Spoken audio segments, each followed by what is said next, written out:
저는 이지은, 올해 62세입니다. 서울 강남의 한 아파트에서 남편과 둘이 살고 있었지만 사실상 혼자 사는 시간이 대부분이었습니다. 남편은 회사의 중대한 사업 때문에 해외 출장을 자주 다녔고, 그로 인해 우리 부부의 35년 결혼 생활은 대화보다 침묵이 더 많아졌습니다. 어느덧 우리는 서로에게 익숙한 타인이 되어버린 듯 했습니다. 그날도 남편은 부산으로 출장을 떠나 홀로 아파트를 지키고 있었죠. 밤 11시, 창밖에서는 거대한 빗줄기가 쏟아지고 있었고 그 소리가 고요한 아파트 안을 가득 채우고 있었습니다.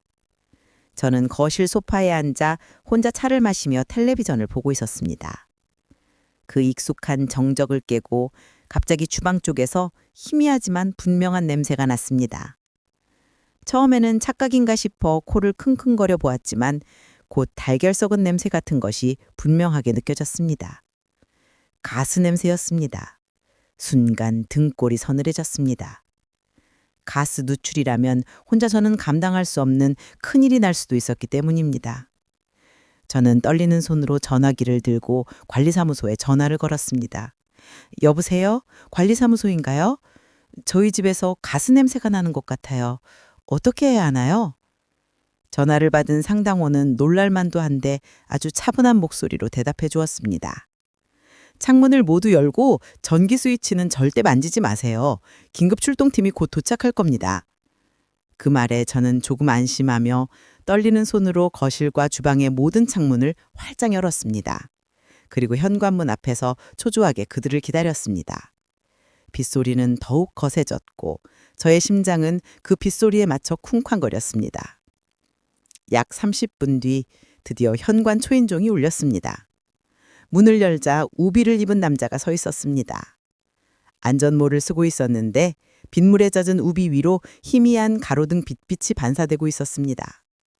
그는 안전모의 턱끈을 풀며 말했습니다. 안녕하세요. 긴급출동팀 최민준입니다. 신고 접수받고 왔습니다. 그의 낮고 안정적인 목소리에 저는 저도 모르게 안도의 한숨을 내쉬었습니다. 턱근에서 빗방울이 뚝뚝 떨어지는 모습을 보니 이런 늦은 밤에 이런 폭우를 뚫고 와준 것이 정말 고마웠습니다. 전문가다운 침착함이 느껴져 저의 불안한 마음은 조금씩 가라앉았습니다. 정말 감사합니다. 혼자 있는데 가스 냄새가 나서 얼마나 무서웠는지 몰라요. 저는 그를 집 안으로 모셨습니다. 민준 씨는 우비를 벗어 현관에 조심스럽게 정리해 두었습니다. 그는 곧바로 휴대용 가스 측정기를 꺼내 들고 집안 곳곳을 점검하기 시작했습니다. 일단 응급 상황은 안 것 같습니다. 하지만 정확한 점검을 해봐야겠습니다. 주방부터 살펴볼게요. 그의 목소리는 낮고 신뢰감이 있었습니다. 장비 하나하나가 반듯하게 정리되어 있는 모습에서 프로다운 면모를 느낄 수 있었습니다. 저는 그의 뒤를 따라가며 어깨너머로 작업하는 모습을 지켜보았습니다. 측정기에서 삐삐삐 소리가 나더니 다행히 위험 수치는 아니라는 결과가 나왔습니다. 하지만 그는 혹시 모른다며 보일러실까지 꼼꼼하게 살펴보겠다고 했습니다. 좁은 보일러실에 들어선 우리는 자연스럽게 나란히 앉아 작업 상황을 지켜보았습니다. 그는 무릎을 꿇고 보일러 아래쪽을 살폈고 저는 그의 손이 닿지 않는 곳에 손전등을 비춰드렸습니다. 여기 배관 연결 부위 보이시죠? 아주 미세하지만 틈이 생겼네요. 그가 손가락으로 가리키는 곳을 보려고 몸을 기울이자 좁은 공간에서 우리의 어깨가 부드럽게 스쳤습니다. 그 가벼운 접촉이 피부에 스며들듯 따뜻하게 전해져 오랜만에 느껴보는 남성의 단단한 어깨선이 저의 가슴을 살짝 간지렸습니다. 많이 불편하실 텐데 이 작업은 제가 혼자 할 수 있습니다. 밖에서 기다리셔도 돼요. 그의 배려 깊은 말에 마음이 뭉클했습니다. 요즘 남편에게서는 좀처럼 들어본 적이 없는 진심으로 상대방을 걱정하는 마음이 담겨 있었거든요. 저는 괜찮다고 대답하며 그를 돕겠다고 했습니다. 그러자 민준 씨가 잠시 저를 바라보았습니다. 그의 눈빛에서 고마움과 함께 뭔가 따뜻한 은은한 끌림이 느껴졌습니다. 보일러 혈기 때문에 배관이 팽창과 수축을 반복하면서 이런 일이 생기곤 합니다. 큰 문제는 아니에요. 간단한 보수 작업으로 해결할 수 있습니다. 복잡한 전문 영화 대신 제가 이해할 수 있는 쉬운 말로 설명해주는 그의 세심한 배려가 오랫동안 잊고 있던 감정을 조금씩 깨우는 것 같았습니다. 밖에서는 여전히 빗소리가 요란했습니다. 좁은 보일러실 안에서 이 낯선 남자와 함께 있다는 상황이 어쩐지 비현실적으로 느껴졌습니다. 민준 씨는 공구장박에서 몽키 스패너를 꺼내 들었습니다. 그리고 보일러 아래쪽 배관 연결 부위를 자세히 살펴보며 말했습니다. 이 부분을 조금 조여야겠네요. 혹시 몽키 스패너 좀 잡아주시겠어요? 제가 작업하는 동안 떨어지지 않게요. 저는 고개를 끄덕이고 그가 건네준 공구를 받았습니다. 그런데 공구를 주고받는 순간 우리의 손끝이 살짝 포개지며 스쳤습니다. 그 짧은 접촉에서 그의 손가락 끝이 제 손등을 부드럽게 누르는 감촉이 전해지며 따뜻한 열기가 스르륵 피부 아래로 스며들었습니다. 별것 아닌 일이었지만 왠지 마음이 조금 흔들렸습니다. 아마도 오랫동안 누군가와 이렇게 가까이서 함께 뭔가를 하는 일이 없었기 때문일 것입니다. 감사합니다. 이렇게 도와주시니까 훨씬 수월하네요. 민준 씨가 말했습니다. 그는 렌치로 배관을 조이기 시작했습니다. 좁은 보일러실 안에서 우리는 나란히 앉아 있었습니다. 보일러에서 나오는 따뜻한 열기가 사방으로 퍼지고 있었습니다. 평소에도 이런 출동이 많으신가요? 저는 조심스럽게 물어보았습니다. 침묵이 계속되는 것보다는 대화를 나누는 게 낫겠다고 생각했기 때문입니다. 네, 특히 비 오는 날이나 바람 부는 날에는 더 많아요. 날씨가 변하면 대관에 무리가 가거든요. 그의 손놀림은 능숙했습니다. 힘드시겠어요. 이런 늦은 시간에도 출동하시고. 제 말에 그는 잠시 작업을 멈추고 씁쓸하게 웃으며 말했습니다. 괜찮습니다. 사실 집에 가도 혼자라서요. 그의 목소리에서 쓸쓸함이 느껴졌습니다. 저와 비슷한 처지라는 생각에 가슴 한쪽이 아려왔습니다. 아, 이제 됐네요. 한번 측정해 보겠습니다. 민준 씨가 다시 측정기를 꺼내 들었습니다. 기계에서 삐삐 소리가 나더니 숫자가 안전한 범위로 떨어져 있었습니다. 해결됐습니다. 이제 안전해요. 그가 안도의 표정을 지으며 말했습니다. 저도 마음이 놓였지만 동시에 이상한 아쉬움도 느꼈습니다. 이제 민준 씨가 돌아가면 다시 혼자가 될 것이라는 생각 때문이었습니다. 정말 감사합니다. 혼자 있는데 이렇게 빨리 와주셔서. 그는 공구를 정리하면서 물었습니다. 당연한 일입니다. 그런데 혹시 남편분은 언제 돌아오세요? 업무상 필요한 질문일 수도 있었지만 왠지 다른 의미로 들렸습니다. 모레 저녁에 돌아올 예정이에요. 제 대답에 그는 잠시 망설이는 표정을 지었습니다. 그럼 혹시 또 이상한 냄새가 나거나 하면 바로 연락 주세요. 제 개인 번호 드릴게요. 그는 명함을 꺼내 제게 건네며 뒷면에 휴대폰 번호를 써주었습니다. 24시간 언제든지 연락하셔도 됩니다. 특히 혼자 계실 때는 더 조심하셔야 해요. 그의 말에서 단순한 업무적 친절이 아닌 진심으로 저의 안전을 걱정하는 마음이 느껴졌습니다. 우리는 보일러실에서 나와 거실로 돌아왔습니다. 시계는 벌써 1시를 가리키고 있었습니다. 밖에는 여전히 비가 내리고 있었습니다. 이런 늦은 시간에 정말 죄송했어요. 차라도 한 잔 드시고 가세요. 저는 그에게 차를 권했습니다. 단순한 예의였지만 속마음으로는 조금 더 이야기를 나누고 싶었습니다. 감사합니다. 그럼 잠깐만요. 민준 씨가 고개를 끄덕였습니다. 저는 부엌으로 가서 따뜻한 차를 우렸습니다. 그동안 민준 씨는 거실 소파에 앉아 밖을 내다보고 있었습니다. 차를 건네주며 저는 그의 옆에 앉았습니다. 평소 남편과는 이런 식으로 나란히 앉아 대화를 나눈 적이 언제였는지 기억조차 나지 않았습니다. 일이 많이 힘드시죠? 괜찮습니다. 사람들이 도움이 필요할 때 갈 수 있으니까요. 보람도 있고요. 민준 씨가 차를 마시며 말했습니다. 그의 표정에서 자부심을 느낄 수 있었습니다. 가족분들도 걱정 많이 하시겠어요. 제가 조심스럽게 물어보았습니다. 그러자 민준 씨의 표정이 잠시 어두워졌습니다. 아내가 세상을 떠난 지 2년 됐습니다. 지금은 혼자 살고 있어요. 그의 목소리가 조용해졌습니다. 저는 섣불리 위로의 말을 할 수 없었습니다. 대신 조용히 고개만 끄덕였습니다. 아이들은 다 독립했고요. 그래서 이런 야간 근무도 할 수 있는 거죠. 민준 씨가 쓸쓸하게 웃으며 말했습니다. 갑자기 저와 비슷한 처지라는 생각이 들었습니다. 저도 남편과는 거의 남처럼 살고 있고, 그도 혼자 살고 있었습니다. 밖에서 빗소리가 더 거세게 들려왔습니다. 이 늦은 시간에 이런 날씨에 돌아가라고 하기가 미안했습니다. 민준 씨가 차를 다 마시고 일어났습니다.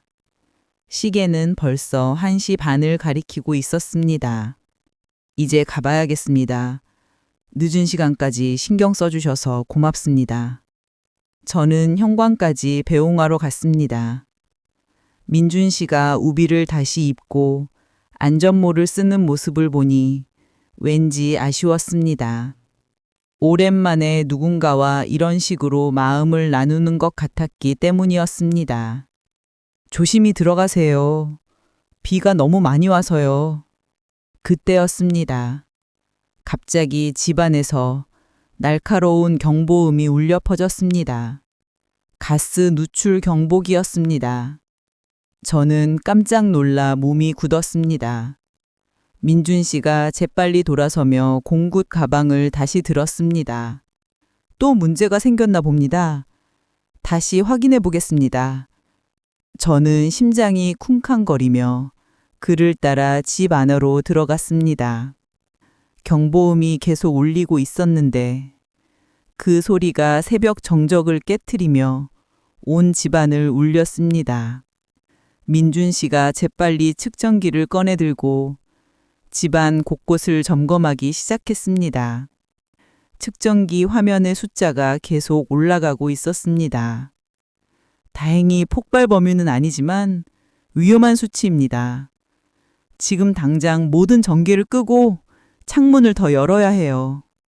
민준 씨의 목소리가 긴장되었습니다. 저는 그의 지시에 따라 서둘러 창문을 더 활짝 열었습니다. 찬 바람과 빗물이 거실로 쏟아져 들어왔습니다. 메인 밸브부터 잠가야겠습니다. 민준 씨가 베란다로 향했습니다. 저는 그 뒤를 따라갔습니다. 그가 메인 밸브를 돌리고 보일러 전원까지 완전히 차단하자 그제야 경보음이 멈췄습니다. 갑작스런 상황에 제 다리가 후들거렸습니다. 만약 민준 씨가 떠나고 나서 이런 일이 벌어졌다면 어떻게 됐을까요? 생각만 해도 아찔했습니다. 이제 안전합니다. 환기를 위해서 창문은 좀 더 열어두어야 해요. 민준 씨가 저의 떨리는 모습을 보고는 거실로 안내했습니다. 그리고 소파에서 담요를 가져다가 제 어깨에 덮어주었습니다. 찬바람 때문에 몸이 오들오들 떨리고 있었던 것입니다. 이런 상황에서도 저를 먼저 챙기는 그의 모습에 마음이 뭉클했습니다. 남편이라면 왜 이런 일이 또 생기냐며 짜증부터 냈을 텐데 민준 씨는 달랐습니다. 환기가 완전히 될 때까지 좀 더 있다가 안전을 확인하고 가겠습니다. 민준 씨가 제 옆에 앉았습니다. 두 번째 위험 상황이 벌어진 후라 저는 아직도 가슴이 두근거리고 있었습니다. 그런데 이 두근거림이 단순히 놀란 것 때문만은 아니라는 걸 알고 있었습니다. 민준 씨는 자신의 외투를 벗어서 제게 더 덮어주었습니다. 그의 체온이 남아있는 외투에서는 은은한 남성의 피부 냄새와 가벼운 땀향이 섞여 저의 코끝을 자극하며 오랜 갈증을 깨우는 듯 했습니다. 창밖으로는 여전히 빗소리가 들려왔습니다. 집안에는 찬바람이 불고 있었지만 이상하게도 마음 한구석이 따뜻해지고 있었습니다. 혼자 계실 때 이런 일이 생기면 정말 위험할 수 있어요. 민준 씨가 조용히 말했습니다. 그의 목소리에서 진심으로 저를 걱정하는 마음이 느껴졌습니다. 저는 고개를 끄덕이며 그를 바라보았습니다. 희미한 거실 조명 아래 그의 얼굴이 다정해 보였습니다.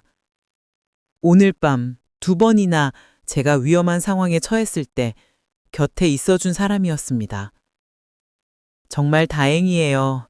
아직. 저는 진심으로 말했습니다. 민준 씨가 잠시 저를 바라보았습니다. 그의 눈빛에서 뭔가 특별한, 부드러운 욕망이 스며든 듯한 것을 느낄 수 있었습니다. 저도 이상해요. 평소 같으면 작업 끝나자마자 바로 갔을 텐데 오늘은 왠지 더 머물고 싶었어요. 그의 고백에 제 심장이 더 크게 뛰었습니다. 혹시 그도 저와 같은 마음일까 싶었습니다. 담요 속에서 몸은 따뜻해졌지만 마음은 오히려 더 뜨거워지고 있었습니다. 이런 감정을 느끼는 게 언제였는지 기억도 나지 않았습니다. 민준 씨와 저는 아무 말 없이 나란히 앉아 있었습니다. 밖의 빗소리와 우리의 숨소리만이 조용히 집안을 채우고 있었습니다. 시계는 새벽 2시를 넘기고 있었습니다. 시계가 새벽 2시 반을 가리킬 때까지 우리는 조용히 앉아 있었습니다. 민준 씨가 주기적으로 측정기로 공기를 확인했습니다. 수치가 안전한 범위로 떨어진 것을 확인하고 나서야 그가 안도의 표정을 지었습니다.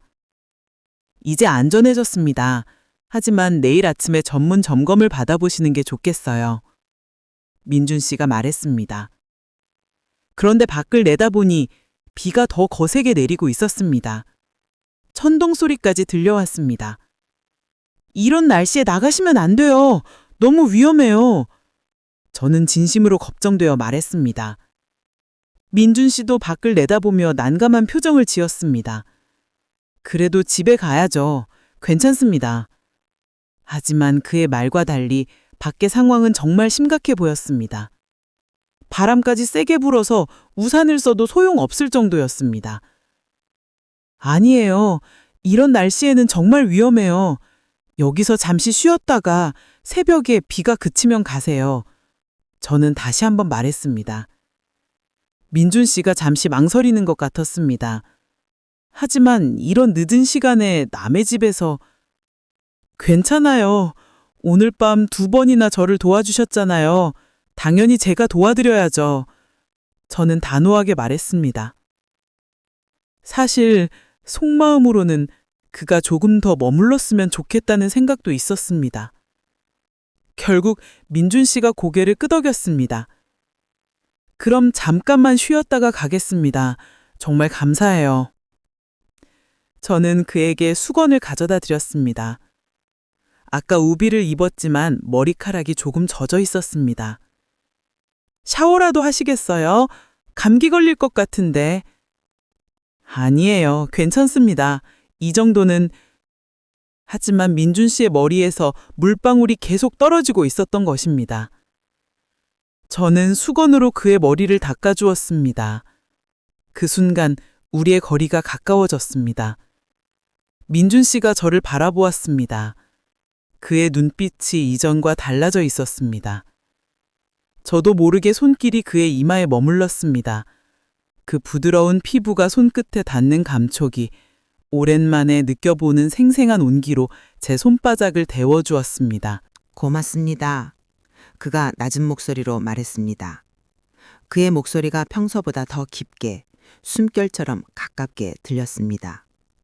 저는 그에게 침실 옆에 작은 방을 알려주었습니다. 예전에 아이들이 쓰던 방이었는데 지금은 잡동사니를 놓는 방으로 쓰고 있었습니다. 여기서 잠시 쉬세요. 이불도 깨끗한 걸로 준비해 드릴게요. 민준 씨는 고맙다며 그 방으로 들어갔습니다. 저는 이불과 베개를 가져다 드리고 제 방으로 돌아왔습니다. 하지만 잠이 오지 않았습니다. 바로 옆방에 민준 씨가 있다는 사실이 계속 의식되었습니다. 이런 감정이 드는 게 언제 이후인지 모르겠습니다. 결혼한 지 30년이 넘도록 남편에게서도 느끼지 못했던 떨림이었습니다. 시계를 보니 새벽 3시 반이었습니다. 저는 조용히 침실 문을 열고 거실로 나왔습니다. 목이 말라서 물을 마시려고 했는데 거실 소파에 민준 씨가 앉아 있었습니다. 그도 잠이 오지 않는 모양이었습니다. 잠이 안 오세요? 저는 조심스럽게 물었습니다. 네, 낯선 곳이라 그런지 저도 잠이 안 와서 나온 거예요. 저는 그의 옆에 앉았습니다. 거실에는 희미한 조명만 켜져 있어서 분위기가 묘했습니다. 평소에도 잠이 잘 안 오세요? 집에 혼자 있으면 그런 날이 많아요. 너무 조용해서. 민준 씨의 목소리에서 외로움이 느껴졌습니다. 저도 마찬가지였습니다. 남편이 출장을 가면 혼자 있는 밤이 길고 외로웠습니다. 우리는 한동안 말없이 앉아 있었습니다. 밖에서는 여전히 빗소리가 들려왔지만 이전보다는 잠잠해진 것 같았습니다. 비가 조금 약해진 것 같네요. 민준 씨가 창밖을 보며 말했습니다. 아직도 많이 와요. 조금들 기다리세요. 저는 그가 서둘러 떠나는 것을 원하지 않았습니다. 이런 밤이 언제 다시 올지 모르겠다는 생각이 들었습니다. 민준 씨가 저를 돌아보았습니다. 희미한 조명 아래 그의 얼굴이 더욱 다정해 보였습니다. 오늘 정말 고마웠어요. 이런 늦은 시간까지. 저야말로 고맙죠. 혼자였다면 정말 큰일 날 뻔했어요.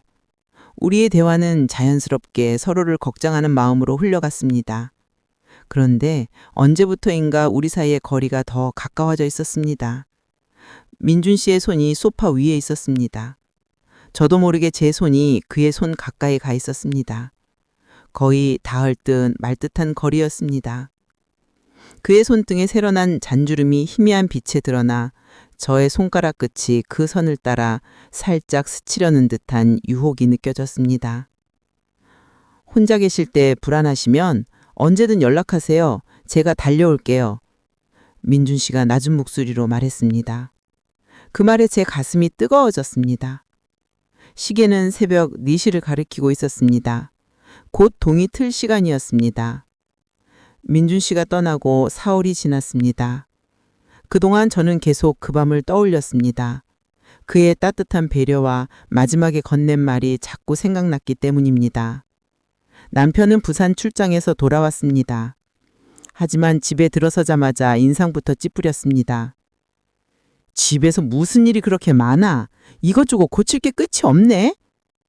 제가 그날 밤 일어난 일을 설명하자 더욱 화를 냈습니다. 야간에 남자를 혼자 집에 들였어? 동네에서 뭐라고 하겠어? 남편은 제가 위험했다는 건 묻지도 않고 오직 체면만 걱정했습니다. 며칠 후 수원에 있는 시어머니 집을 확인하러 갔다가 문제를 발견했습니다. 시어머니께서는 작년에 돌아가셨지만 빈집을 팔지 못해 그대로 두고 있었는데 오래된 단독주택이라 곳곳이 낡아가고 있었습니다. 특히 지하실 배관에서 물이 새고 있었습니다. 남편이 한숨을 쉬며 말했습니다.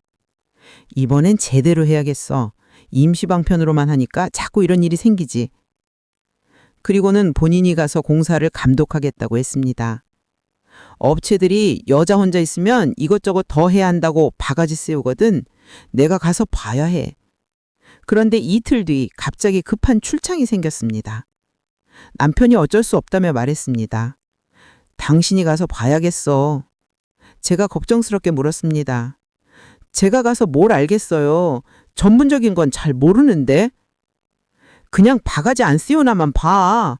괜히 이것저것 더 하자고 하면 안 된다고 해. 남편은 제가 혼자 가는 게 걱정되는 게 아니라 돈을 더 쓸까봐 걱정하는 것 같았습니다. 결국 저 혼자 수원에 있는 시어머니 집으로 가게 되었습니다. 오래된 단독주택은 습기가 많이 찼습니다. 배관업체에서 와서 확인해 보니 지하실 배관을 아예 교체해야 한다고 했습니다. 생각보다 공사가 큰일이었습니다. 오후 2시쯤 공사가 한창일 진행되고 있었습니다. 지하실에서 작업하던 김 사장님이 올라와서 말했습니다. 배관이 생각보다 많이 사갔네요. 시간이 더 걸릴 것 같아요. 저는 지하실에 내려가서 작업 진행 상황을 보고 있었습니다. 그때였습니다. 갑자기 번쩍이는 불꽃이 튀더니 곧바로 집 전체가 깜깜해졌습니다. 김 사장님이 당황하며 말했습니다. 정전이네요? 습기 때문에 차단기에서 합선이 난 것 같아요. 지하실은 완전히 어둠에 잠겼습니다. 김 사장님이 중얼거렸습니다. 손전등이 어디 있더라? 차에 두고 왔나? 그러면서 위로 올라갔습니다. 저는 지하실에 혼자 남겨졌습니다. 갑자기 깜깜해지니 무서웠습니다. 손바닥 하나 보이지 않을 정도로 어두웠습니다. 지하실 특유의 축축한 냄새와 함께 뭔가 불안한 기운이 감돌았습니다. 사장님, 손전등 찾으셨어요? 제가 큰 소리로 불렀지만 대답이 없었습니다. 아마 밖에 나가서 들리지 않는 것 같았습니다. 혼자 어둠 속에 있으니 가슴이 두근거렸습니다. 그때 문득 민준 씨가 생각났습니다. 그가 준 명함이 지갑에 있었습니다. 떨리는 손으로 휴대폰을 꺼내 전화를 걸었습니다. 안녕하세요, 지은 씨. 그 목소리를 듣는 순간 마음이 조금 진정되었습니다. 저는 떨리는 목소리로 말했습니다. 죄송해요. 갑자기 연락드려서 수원에 있는 집에서 배관 공사하는데 정전이 돼서 지하실에 혼자 있게 됐어요. 너무 무서워서요. 민준 씨가 걱정스럽게 물었습니다. 지금 혼자 계세요? 위험하지 않나요? 공사하시는 분이 손전등 찾으러 나가셨는데 너무 뻔깜해서 무서워요. 주소 알려주세요. 지금 바로 갈게요. 민준 씨는 주저하지 않고 오겠다고 했습니다. 저는 주소를 알려주고 전화를 끊었습니다. 어둠 속에서 기다리는 동안 저는 계속 민준 씨를 생각했습니다. 이런 상황에서도 마다하지 않고 와주는 사람이 있다는 게 고마웠습니다. 남편이었다면 왜 그런 곳에 혼자 갔냐며 화부터 냈을 것입니다. 약 40분 후 지하실 입구에서 밝은 손전등 불빛이 보였습니다. 민준 씨의 목소리가 들렸습니다. 지은 씨, 괜찮으세요? 그 목소리를 들었을 때 정말 안도가 되었습니다. 여기요. 저는 큰 소리로 대답했습니다. 민준 씨가 강력한 손전등을 들고 지하실로 내려왔습니다. 밝은 빛이 어둠을 밀어내자 다시 세상이 보였습니다. 민준 씨가 손전등을 들고 제게 다가오는 모습을 보니 가슴이 또다시 두근거렸습니다. 마치 구세주 같았습니다. 그가 먼저 제 상태를 확인했습니다. 다친 데는 없으세요? 손전등 불빛이 제 얼굴을 비추자 우리의 시선이 마주쳤습니다. 저는 떨리는 목소리로 대답했습니다. 네, 고마워요. 정말. 민준 씨의 눈빛이 걱정으로 가득했습니다. 그 순간 손전등이 흔들리면서 빛이 그의 입술선을 스쳤습니다. 갑자기 정적이 흘렀습니다. 지하실에는 우리 둘의 숨소리만 들렸습니다. 민준 씨가 낮은 목소리로 말했습니다. 무서우셨죠? 그의 목소리자 어둠 속에서 더욱 따뜻하게 들렸습니다. 저는 솔직하게 고개를 끄덕였습니다. 네, 정말 무서웠어요. 와주셔서 고마워요, 민준 씨. 다행히 늦지 않았네요. 전기 상태부터 확인해 보겠습니다. 민준 씨가 말하며 저에게 작은 손전등을 건네주었습니다. 저를 따라오세요. 위험할 수 있으니까 혼자 계시면 안 돼요. 어둠 속에서 그의 뒤를 따라가는 동안 저는 이 순간이 꿈만 같다고 생각했습니다. 이런 상황에서도 달려와준 사람이 있다는 것이 믿기지 않았습니다. 민준 씨가 전기를 복구하고 나서야 김 사장님이 돌아왔습니다. 손전등을 찾으러 멀리까지 갔다가 늦었다며 미안해했습니다. 민준 씨는 김 사장님에게 전기 상황을 설명해 주었고 공사는 무사히 마무리될 수 있었습니다. 저녁 6시가 되어서야 모든 작업이 끝났습니다. 김 사장님이 정리를 마치고 떠난 후 민준 씨와 저만 남게 되었습니다. 정말 고마워요. 오늘 민준 씨 없었다면 어떻게 됐을지. 저는 진심으로 감사하다고 말했습니다. 당연한 일이에요. 그런데 이제 어떻게 하실 거예요? 서울로 올라가시나요? 민준 씨가 물었습니다. 사실 저는 피곤했습니다. 하루 종일 공사 감독을 하느라 지쳤고 정전 사건까지 겹쳐서 정신적으로도 힘들었습니다.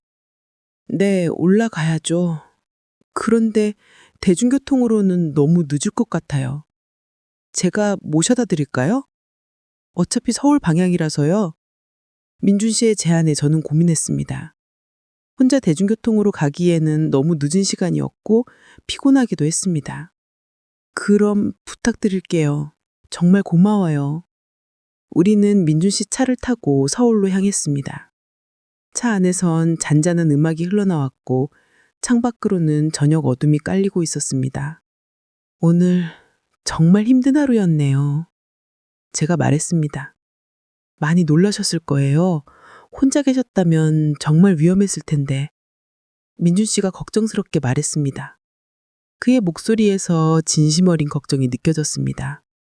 1시간 반 정도 달려서 우리 아파트 앞에 도착했습니다. 시계를 보니 밤 8시가 넘어 있었습니다. 정말 고마워요. 이런 늦은 시간까지. 차에서 내리면서 저는 다시 한번 감사 인사를 했습니다. 괜찮아요. 무사히 집에 모셔다 드려서 다행이에요. 민준 씨가 따뜻하게 웃으며 말했습니다. 그런데 제가 차에서 내리자 그도 따라 내렸습니다. 집 앞까지 바래다 드릴게요. 민준 씨의 배려에 마음이 따뜻해졌습니다. 우리는 나란히 아파트 입구까지 걸어갔습니다. 오늘 정말 고생 많으셨어요. 차라도 한 잔 드시고 가세요. 저는 진심으로 말했습니다. 이런 늦은 시간까지 도와준 민준 씨에게 그 정도 예의는 지켜야 한다고 생각했습니다. 괜찮을까요? 너무 늦은 시간인데. 남편도 출장 가서 혼자예요. 괜찮아요. 민준 씨가 잠시 망설이다가 고개를 끄덕였습니다. 우리는 엘리베이터를 타고 올라갔습니다. 좁은 공간에서 민준 씨의 체온이 느껴졌습니다. 하루 종일 함께 있었지만 이제야 둘만의 시간이 된 것 같았습니다. 집 문을 열고 들어서는 순간 갑자기 분위기가 달라졌습니다. 조용한 집안에 우리 둘만 있다는 현실이 실감났습니다. 앉으세요. 차 준비할게요. 저는 민준 씨를 거실로 안내했습니다. 그런데 부엌으로 향하는 제 손목을 민준 씨가 조심스럽게 잡았습니다. 지은 씨. 민준 씨가 제 이름을 부르는 목소리가 평소와는 달랐습니다. 저는 돌아서서 그를 바라보았습니다. 우리의 시선이 마주치는 순간 오늘 하루 동안 쌓여온 감정이 한꺼번에 터져나왔습니다. 민준 씨가 저를 향해 한 걸음 다가왔습니다. 오늘 당신과 함께 있으면서 느꼈어요. 이런 마음을 다시 가질 수 있다는 걸. 민준 씨의 고백에 제 가슴이 뜨거워졌습니다. 저도 같은 마음이었습니다. 저도 같은 마음이에요. 제가 떨리는 목소리로 대답하자 민준 씨가 더 가까이 다가왔습니다. 그의 손이 제 뺨을 조심스럽게 어루만졌고 그 손끝에 거친 감촉이 제 피부를 따라 미끄러지며 오랜 가뭄 끝에 느리는 빛처럼 부드럽고 깊은 전율을 일으켰습니다. 오랫동안 잊고 있었던 감정이 온 몸을 타고 흘렀습니다. 민준 씨의 눈빛이 간절했습니다. 저도 그와 같은 마음이었습니다. 조용한 집안에서 우리는 서로를 향한 마음을 더 이상 숨길 수 없었습니다. 오늘 하루 동안 함께 겪은 모든 순간들이 이 순간으로 이어지고 있었습니다. 민준 씨가 저를 조심스럽게 안았습니다. 그의 품에서 느껴지는 단단한 가슴과 천천히 고른 호흡이 저를 감싸며 오늘 하루의 모든 피로를 녹여버리는 듯한 안도와 욕망이 스며들었습니다. 거실에는 희미한 조명만 켜져 있었고 밖에서는 가로등 불빛이 은은하게 들어오고 있었습니다. 이 고요한 밤, 우리 둘만의 시간이 시작되고 있었습니다. 그날 밤은 제 인생에서 가장 특별한 밤이었습니다. 민준 씨와 함께한 시간은 마치 꿈처럼 느껴졌습니다. 새벽이 되어서야 민준 씨가 돌아갔는데 헤어지면서 그가 제 손을 꼭 잡고 말했습니다. 오늘 정말 행복했어요. 며칠 후 남편이 출장에서 돌아왔습니다. 집에 들어서자마자 제가 새로 산 실내화를 보고 얼굴이 일그러겠습니다. 돈이 하늘에서 떨어지는 줄 알아? 이런 쓸데없는 거 사지 말라고 해. 그러더니 갑자기 제 어깨를 거칠게 밀어쳤습니다. 저는 벽에 부딪히며 중심을 잃었습니다. 며칠 후에는 편의점에서 평소보다 100원 비싼 우유를 샀다는 이유로 제 머리를 탁 쳤습니다. 100원 차이 때문에 폭력을 휘두르는 남편이 점점 더 무서워졌습니다. 그런 남편과의 일상 속에서 민준 씨가 더욱 그리워졌습니다. 그러던 어느 날 오후 그에게서 전화가 왔습니다. 시간 되실 때 만날 수 있을까요? 저는 주저하지 않고 좋다고 대답했습니다. 약속날 저는 오랜만에 정성스럽게 옷을 골라 입었습니다. 한적한 호텔 라운지에서 만난 민준 씨는 저를 보자마자 환하게 웃었습니다. 혹시 힘든 일 있으셨어요? 전화할 땐 목소리가 민준 씨가 걱정스럽게 물었습니다. 저는 남편 이야기를 조금 털어놓았습니다. 민준 씨의 표정이 어두워졌습니다. 그런 식으로 대하면 안 되는데 당신은 소중한 사람인데 그의 말에 눈물이 날 뻔했습니다. 언제 마지막으로 누군가에게 소중하다는 말을 들어봤을까요? 저녁이라도 함께 하시죠. 조용한 곳을 아는데. 우리가 간 곳은 전통 한정식 집이었습니다. 개별룸에서 민준 씨가 조심스럽게 음식을 덜어주었습니다. 그 작은 배려에 마음이 따뜻해졌습니다. 이렇게 대접받는 게 언제인지 제가 중얼거리자 민준 씨가 제 손을 살짝 잡았습니다. 당연히 받아야 할 대접이에요. 그때였습니다. 갑자기 제 휴대폰이 요란하게 울렸습니다. 남편에게서 온 카카오톡 무료 통화였습니다. 순간 제 얼굴이 굳어졌습니다. 민준 씨도 상황을 눈치채고 조용히 말했습니다. 받으세요. 저는 떨리는 손으로 전화를 받았습니다. 뭐 하고 있어? 남편의 목소리가 평소처럼 차갑고 명령적이었습니다. 집에서 텔레비전 보고 있어요. 거짓말이 나왔습니다. 민준 씨가 저를 바라보는 눈빛이 아팠습니다. 내일 일찍 들어간다. 점심 준비해놔. 말이 끝나자마자 전화가 뚝 끊어졌습니다. 안부 인사도 고생했다는 말도 없었습니다. 침묵이 흘렀습니다. 갑자기 현실이 무겁게 다가왔습니다. 민준 씨가 낮은 목소리로 말했습니다. 그 사람은 당신이 지금 어디서 무엇을 하는지도 궁금해하지 않는군요. 그의 말이 가슴에 박혔습니다. 정말 그랬습니다. 남편은 제가 무엇을 하든 관심이 없었습니다. 하지만 저는 달라요.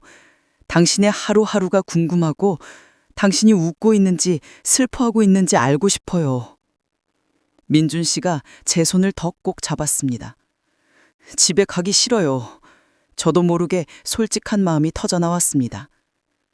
그럼 오늘은 가지 마세요. 민준 씨의 말에 제 심장이 크게 뛰었습니다. 우리는 서로를 바라보며 더 이상 말이 필요 없다는 걸 알았습니다. 하지만 현실이 발목을 잡았습니다. 남편이 내일 일찍 들어온다고 했기 때문에 오늘 밤에 집에 없으면 큰일이 날 것 같았습니다.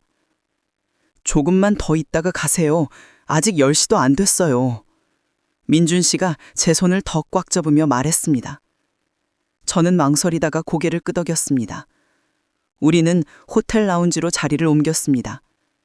조용한 음악이 흐르는 소파에 나란히 앉았는데 민준 씨가 제 어깨에 손을 올리자 온몸이 전율했습니다. 그의 손바닥이 제 어깨를 따라 천천히 미끄러지며 옷감 너머로 전해지는 따뜻한 압력이 제 목덜미를 간지리며 깊은 갈망을 불러일으켰습니다. 이런 떨림을 느낀 게 언제였을까요? 저와 함께 새로운 시작을 해보시겠어요? 민준 씨의 진중한 고백에 제 가슴이 뛰었습니다.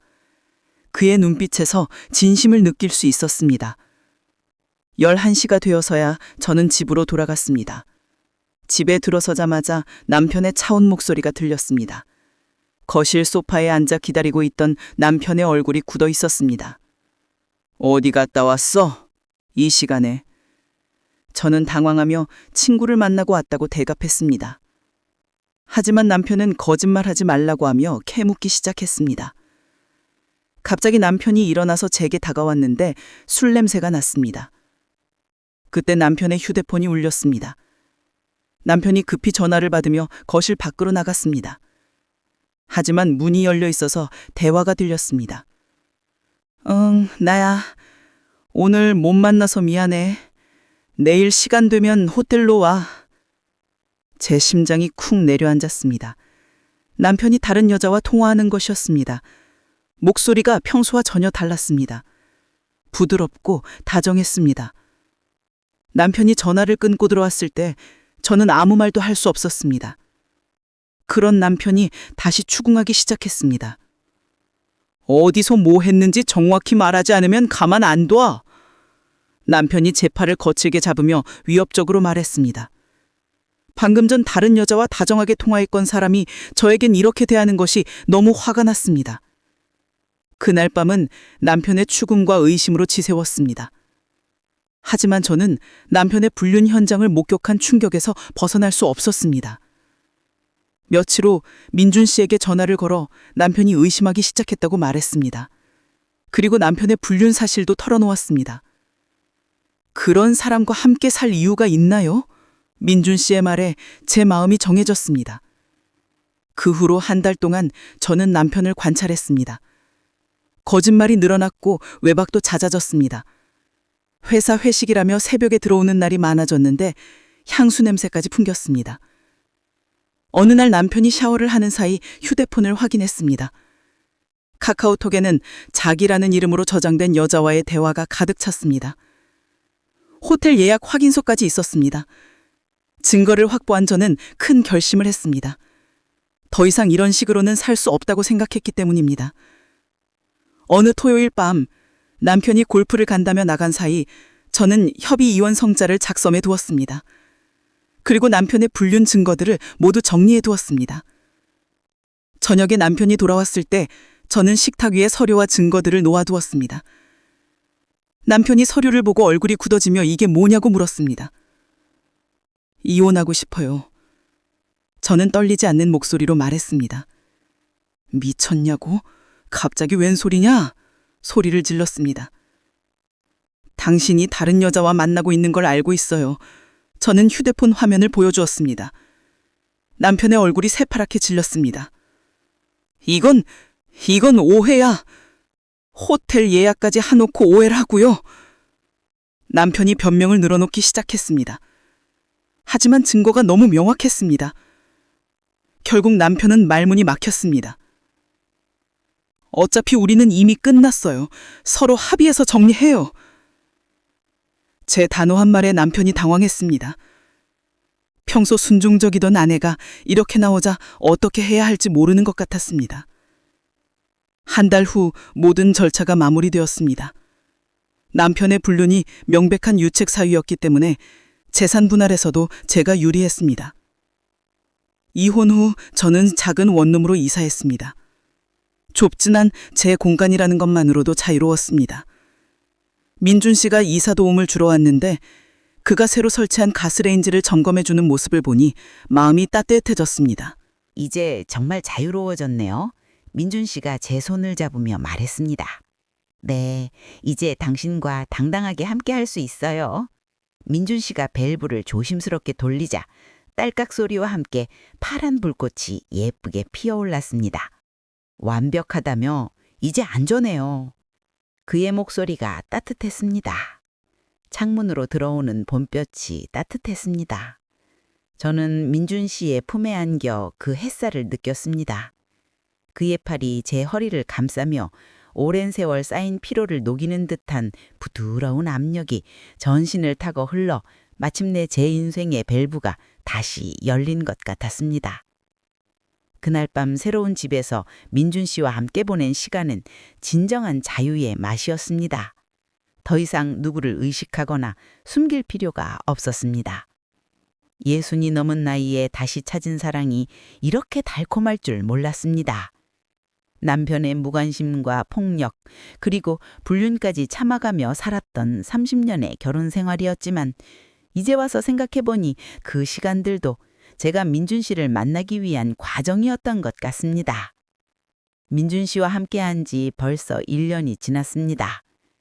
작은 집이지만 서로를 아끼고 사랑하는 마음으로 가득한 따뜻한 보금자리가 되었습니다. 매일매일이 새롭고 행복합니다. 중년이 되어서도 사랑할 수 있고 새로운 시작을 할 수 있다는 것을 모든 분들께 전해드리고 싶습니다. 나이는 숫자에 불과합니다. 진정한 사랑 앞에 서는 말이에요. 혹시 저와 비슷한 상황에 계신 분들이 있다면 용기를 내시길 바랍니다. 인생은 한 번뿐이니까요. 오늘도 이야기를 끝까지 들어주셔서 정말 고맙습니다.